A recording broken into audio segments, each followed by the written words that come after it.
Everyone good morning आज चाहिँ हामी चन्द्रगिरी जाँदैछौँ गेस वाट म र मेरो सिस्टर जाँदैछौँ हामी चाहिँ यहाँ दुईजना मात्रै छौँ अहिले बन्दै जस्तो छ के खन्दै रहेछ त्यहाँ अलि डर डर महसुस पनि भइरहेको छ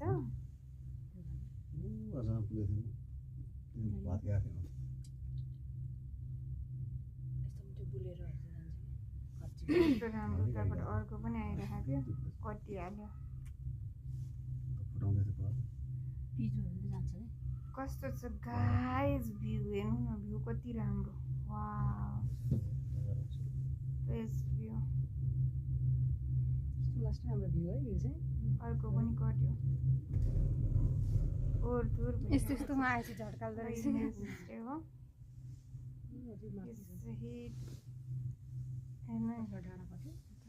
Oh my goodness.